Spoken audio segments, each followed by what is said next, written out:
A 12-year-old Tiprasa child with 100% Divyangjan from Jirania is not getting any batta. The State Minister Tinku Roy has sanctioned a batta letter and batta money to his family members on Thursday. A 12-year-old Tiprasa child from Jirania Baskapura is a person with disabilities by birth. However, even with 100% Divyangjan, he is not getting any batta. On that account, the Minister Tinku Roy has sanctioned a batta letter and gave the batta money to his family members on Thursday. On that day, along with Minister Tinku Roy, also present the TIDC Chairman Nabadul Banik and members of Social Welfare Department.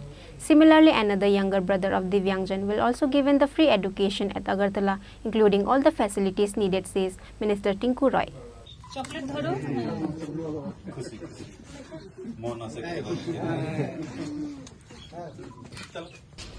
বাসী কুবরাপাড়ায় কিছুদিন আগেই আমরা বিভিন্ন মিডিয়ার মাধ্যমে দেখতে পাই এখানে একটা ছোট বাচ্চা যার 12 বছর পূর্ণ হয়েছে 100% দিব্যাঙ্গ এবং তার দু ভাই যমজ তারা কোনো ভাতা পায় না। তো আমাদের আধিকারিক যারা রয়েছে তারা এটাকে সার্ভে করে দেখেছে এবং খুব শীঘ্রই আপনারা দেখেছেন এই সপ্তাহ 10 দিনের মধ্যেই আমরা স্যাংশন দিয়েছি। এখন থেকে সে ভাতা পাবে এবং তার ভাইকে আমরা চেষ্টা করব তাকেও নিয়ে যাওয়া আমাদের যে বোর্ডিং রয়েছে যেখানে হোস্টেল রয়েছে সেখানে তাকে দিয়ে তার পড়াশোনার ব্যবস্থা করানো।